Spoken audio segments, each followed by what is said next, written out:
¿Quiere que su ministro Massa se quede con usted hasta final de año? Sí, quiero que se quede conmigo. Aspiro a que sea mi sucesor. Quiero que me ayude y quiero ayudarlo a ganar. El problema fundamental está en que nuestra moneda está muerta. El próximo presidente tiene que tener autoridad y la autoridad tiene que residir en la Casa Rosada. El 30 de diciembre puedan mirar a la Casa de Gobierno y sentir que tienen un presidente de los trabajadores, porque a eso vengo. Lamentablemente no se pudo hacer ese acuerdo porque primó el espíritu de mantener la grieta, que es negocio de los políticos y no de la gente, en Juntos por el Cambio. Córdoba es la Jerusalén de Juntos por el Cambio. ¿Qué significaría si en Argentina hubiese un cambio de gobierno y fuera el presidente futuro Javier Milei? No creo que la Argentina enloquezca. Y hablando de simuladores de vuelo, y vos decías de candidatos serios y rigurosos con los números, alguien debería inventar algún simulador de presidentes, por favor, urgentemente.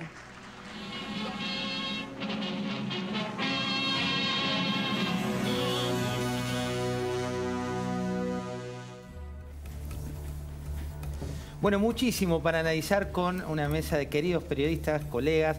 Diego Cabot, bienvenido. ¿Cómo andás? ¿Qué haces, José? ¿Cuánto para analizar? Rubén Rabanal. ¿Cómo estás, José?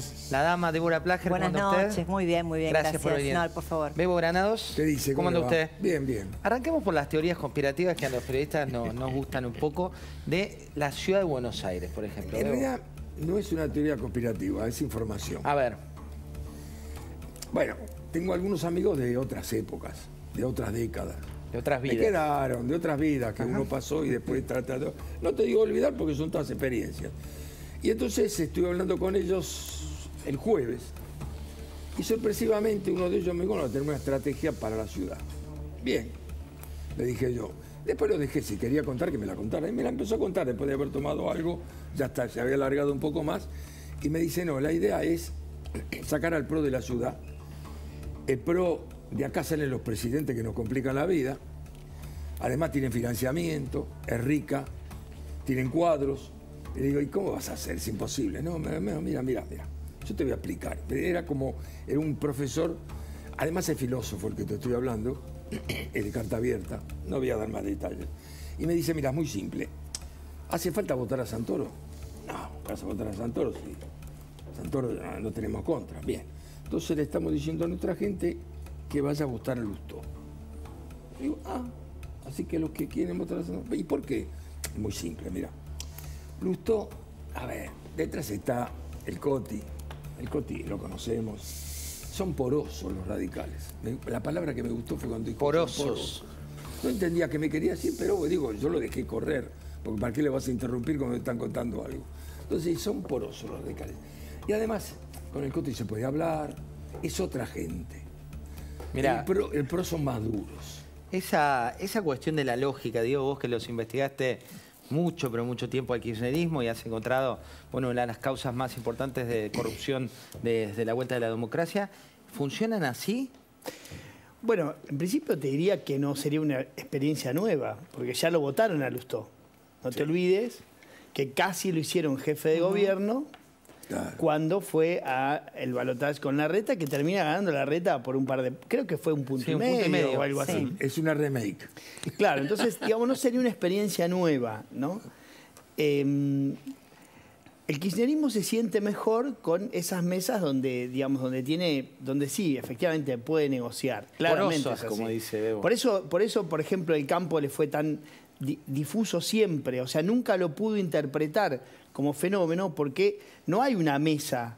O sea, sí, hay 4 representantes de las famosas agrupaciones, o agrupaciones, por así decirlo, empresarias y demás representativas de los empresarios del campo, pero después está todo atomizado, ¿no? Entonces, el PRO no es fácil encontrar a alguien. Larreta por ahí es más propenso a la negociación 1 a 1, pero el PRO no es así. Es distinto. Entonces, claro, cuando hay alguien que puede monopolizar esa negociación, claro, al kirchnerismo le encanta. Y ahí, Débora, cuando ves No, yo lo que pienso es que, a ver, estas estrategias históricas del peronismo de pensar que podía llevar a la gente a votar a quien ellos les dijesen como dirigentes que debían hacer, esa disciplina partidaria está mostrando, por lo menos las elecciones que fueron sucediendo hasta ahora en el interior del país, que está cambiando. A mí me parece difícil, me parece una quimera, me parece una alquimia, me parece una expresión de deseos de algún dirigente trasnochado que puede decir, nosotros vamos a decirle a nuestra gente que vaya a votar por el candidato Lustó para ir en contra del PRO en la ciudad. Me parece quimérico porque después la gente tiene que ir a las urnas y tomar la decisión individualmente. A mí me parece que el dato más central a esta hora es lo que está pasando, por ejemplo, con el ausentismo. Hoy en Córdoba hubo más de 40% de ausentismo en las urnas y eso es directamente proporcional a los intereses del no peronismo, digamos, ¿no? Porque la estructura clientelar del peronismo habitualmente hace que haya, bueno, una militancia mayor para empujar a la gente a ir a votar, para decirle que lo tiene que hacer a costa de conservar ciertos beneficios, planes, etcétera. Entonces, yo, si fuera un dirigente, estaría mirando eso con mucha atención. Y la foto de hoy de Córdoba, yo no recuerdo, porque ni siquiera me parece cuando fueron ante la derrota de Juez, tener la cantidad de dirigentes que tuviste hoy en el escenario con De Loredo. Bueno, estaban los dos binomios, sí. El de Bullrich con Petri, estaba Larreta con Morales, estaba Lustó, estaba Valdés, estaba Cornejo. Es más, De Loredo dijo una frase que está rebotando en este momento en todos los portales, que la voy a reproducir con más elegancia. Los hice venir al divino botón. La vamos a buscar esa frase. Vamos a ir a Córdoba, porque lo que está pasando ahora también es, bueno, ¿quién se atribuye, no? ¿Quién se sube al triunfo? Cuando vimos cara de la derrota, está hablando Juan Schiaretti, veamos qué es lo que dice. Llevó adelante mi amigo y compañero Martín Yarlora, uno de los artífices principales del triunfo de Daniel esta noche. Y nosotros somos los que creemos en la división de poderes en serio, los que no atacamos nunca la justicia, los que defendemos a rajatabla la libertad de prensa, los que sostenemos que debe haber pluralidad de pensamiento, los que jamás espiamos a nadie ni jamás perseguimos a nadie, los que en definitiva somos capaces de trabajar junto a todos los sectores productivos, al campo, a la industria, al turismo, al comercio, a los servicios, a la economía del conocimiento, junto a todos los sectores productivos trabajamos, porque ¿saben qué? Nosotros somos la Córdoba de la producción y del trabajo. Queremos trabajo y no queremos... 7 puntos es la diferencia que le están sacando. Por eso trabajamos es también. Mucha, por sí, eso... claro. Bueno, por eso tomo una frase del colega de La Nación, de Martín Rodríguez Yebra, que cuando analizaba la elección santafesina decía, los dirigentes están trabajando con una brújula rota. Y la presencia de todos los dirigentes que recién mencioné en el escenario con De Loredo, y la frase de Loredo, los hice venir al divino botón, es una muestra de que las estrategias hoy están siendo pensadas sobre herramientas muy poco sólidas. Muy poco sólidas. La verdad que De Loredo está perdiendo por casi 8 puntos. Bueno, ahí hay un punto, Débora, y te voy a preguntar, Rubén, tu impresión. Recuerdo la elección pasada, cuando fue las PASO, ¿te acordás la de Macri, que había perdido por mucha diferencia y que alguien muy cercano a su mesa chica, el mismo día, se habían cerrado las urnas, nos decía... No, ganamos por 2, 3 puntitos, estamos cerrando. No era ni operación, no era... Tenía que ver con que estaba roto directamente la boca de urna, cómo medían, a quiénes medían. Fue un shock de realidad. Fue un shock de realidad. Igual, de todas maneras, yo creo que la frase de Loredo, si bien es absolutamente honesta, no sé si dentro de un rato no se va a arrepentir de esa frase. ¿Por qué? Porque creo que la construcción de Córdoba pasa, y a pesar de las derrotas, pasa por otro lado. Lo hablábamos un poco antes de empezar el programa. Los resultados de Córdoba históricos para el PRO y para el macrismo no están tan lejos de esto que estuvimos viendo. Bueno, eso es decir, interesante. En Córdoba hay una construcción local en la que el peronismo trabaja mucho y ganó, y de hecho hay alguna historia de muchos errores del radicalismo, sobre todo en el gobierno de Córdoba Capital, pero después cuando pasás al nivel nacional, no creo que haya sido al divino botón, como dice De Loredo, que hayan ido todos. Porque me parece que todas esas figuras arriba del escenario están mostrando repito, al hablar, una construcción a futuro. Claro. Esto puede ser muy distinto en la PASO y en la elección nacional en Córdoba. Bueno, es un signo de interrogación.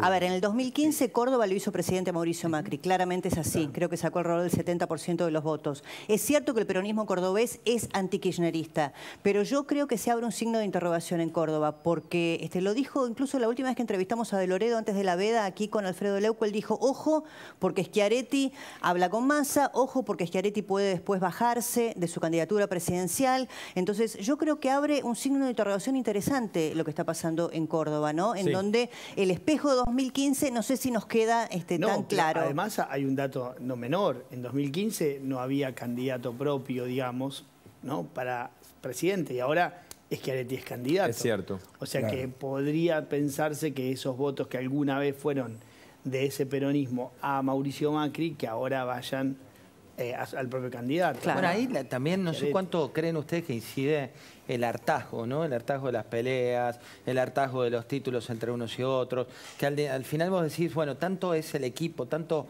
se habla de jugar en equipo y se están matando. ¿Vos lo ves como un ejercicio, como dicen algunos de los políticos, democrático, lógico, o sería lógico en Suiza y no en la Argentina? Bueno, yo creo que la abstención, la falta de la concurrencia a las urnas muestra eso en un aspecto. También me parece que lo que nos está mostrando, por ejemplo, Córdoba, es que no hay que subestimar el poder de daño que tiene el peronismo con, artilugios no punibles, si querés, llamarlos así, pero, por ejemplo, hubo comunicaciones de WhatsApp y a un montón de gente que está en plenas vacaciones de invierno diciéndoles no hay ninguna penalidad por no ir a votar, por ejemplo, o campañas sucias con informaciones de algunos candidatos que no eran correctas. Entonces, yo ahí pongo la lupa, ¿no? Porque el peronismo, sobre todo en el poder, cuando tiene que ir a enfrentar una elección, tiene muchos instrumentos y muchas herramientas, y hay que mirarlo con mucha atención, sobre todo en la provincia de Buenos Aires. ¿Vos sabés que recién veíamos lo que decía Schiaretti, pero quienes están celebrando, por ejemplo, esto son los dirigentes de la Cámpora? Recién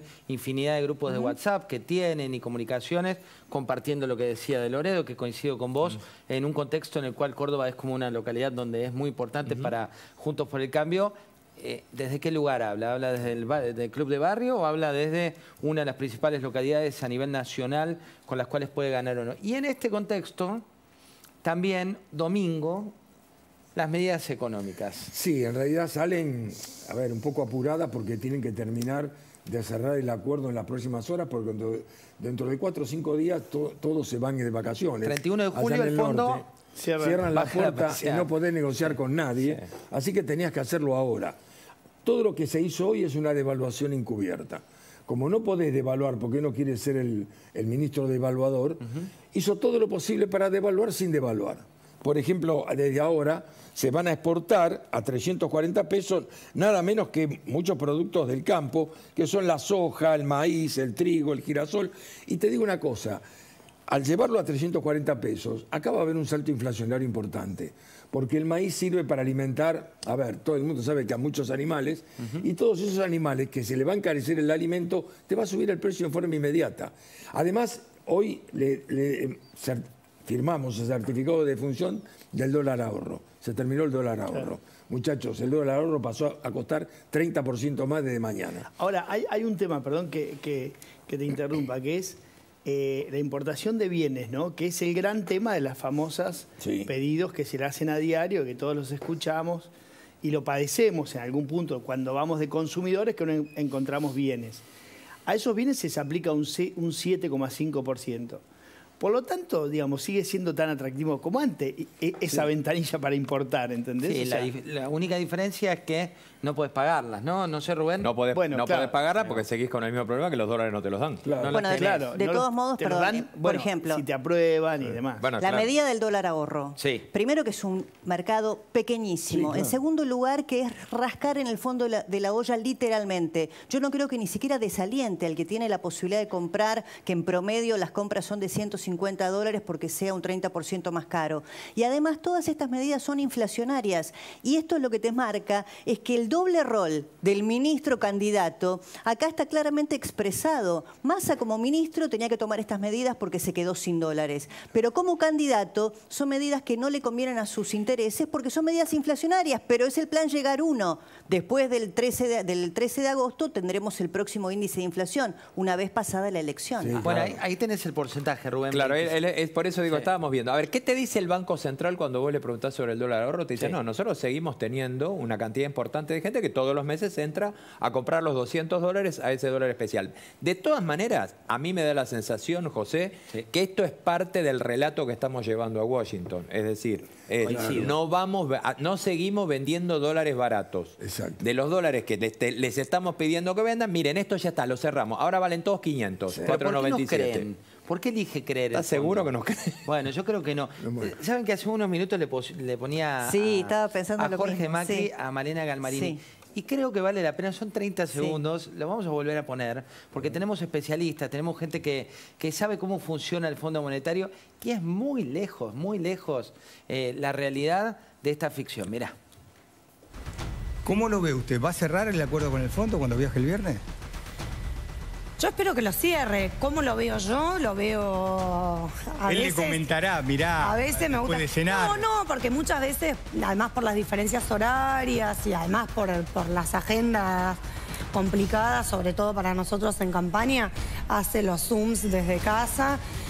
Pero me va a decir que no le dice después de comer, y hay veces que...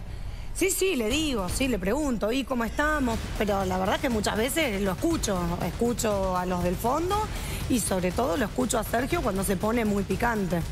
¿Qué es ponerse picante con el fondo? Y cuando eleva el tono de voz o cuando se planta y dice eso no. Yo siento que Sergio está teniendo mucha paciencia para llegar a un acuerdo que sea el mejor acuerdo para los argentinos. No sé después si será el mejor acuerdo para el Fondo Monetario. Bueno. Muy serio hacer los Zooms de casa, ¿no? Bebo dijo, bueno, punto. ¿Por qué bueno, Bebo? No, es bueno porque la verdad dice, no sé si es bueno para el Fondo Monetario. Si en realidad el que nos tienen que dar la plata son ellos.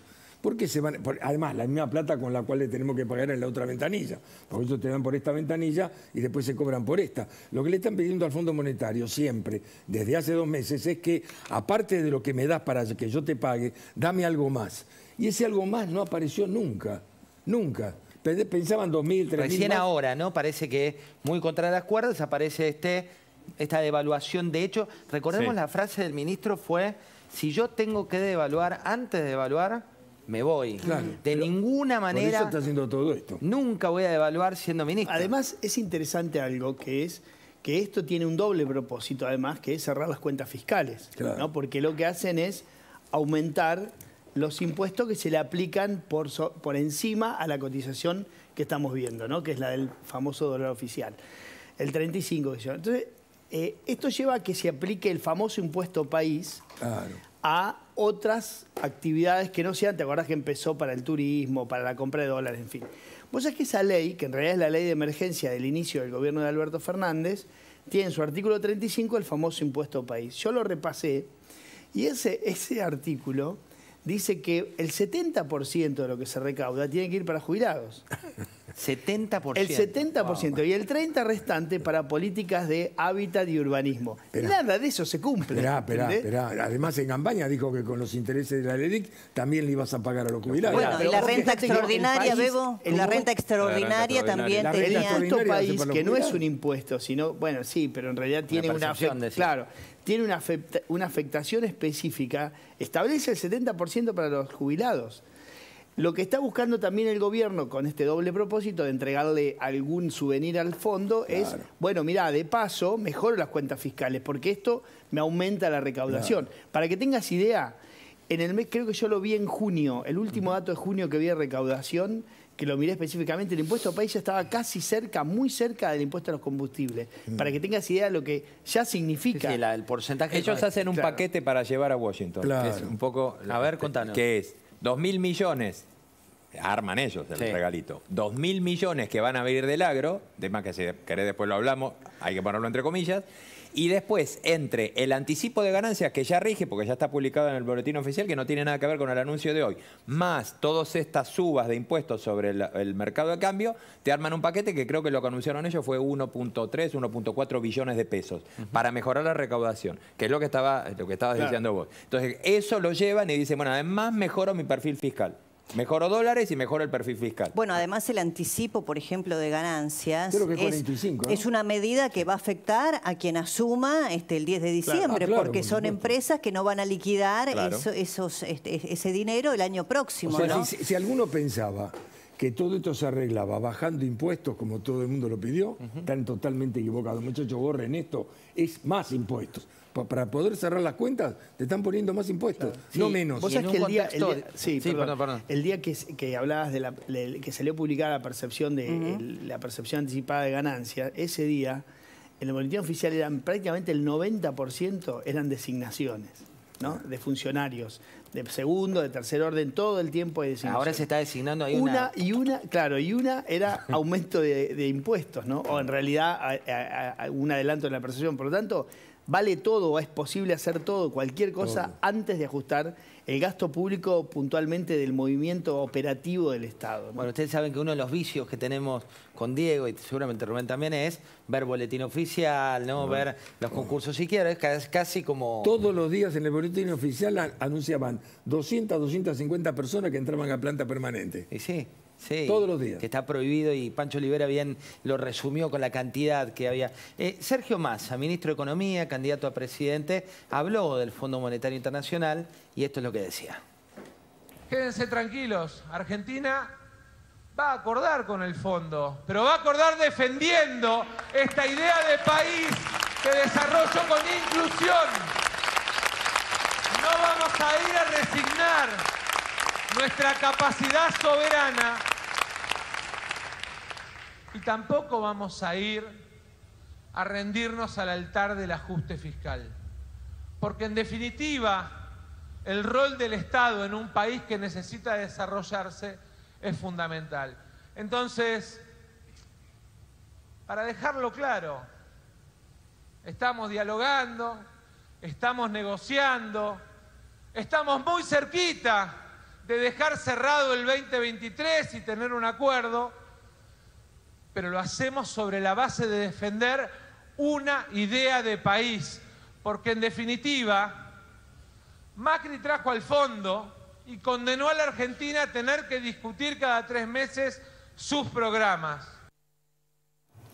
Bueno, a ver, varias cuestiones que vale la pena analizar con tranquilidad, ¿no? Pues domingo, viste que la gente está de vacaciones de invierno. Hay que tratar de dar un poco de, ¿no? Un clima y un que se quede tranquila la gente porque Massa hace los zooms con el FMI desde la casa, como dijo Malena. Le pone los puntos, ¿no? Claro. Como dijo a Cristalina que la besamos. Bueno, hay que darle cierto contexto. Un dato de color que se está generando a partir de lo que contaba Diego hace un rato, empieza a aparecer el mercado turístico blue directamente. Claro. ¿Qué dice la gente que tiene la posibilidad, que es poca, la verdad, cada vez menos porque se especificó el mercado de los sueldos argentinos y te cuesta mucho viajar al exterior, pero directamente se está comprando mucho afuera? Sí. Porque dicen, me ahorro, ¿cuánto? 45%, ¿cuánto es en términos tributarios? Es mucho. Y es mucho, y 45% seguro pues del impuesto. Claro. Y agencias de viaje haciendo... Claro, además tenés la cuestión de las agencias de viaje con los servicios que contratan. Los impuestos y el problema para trasladar y pagar esos servicios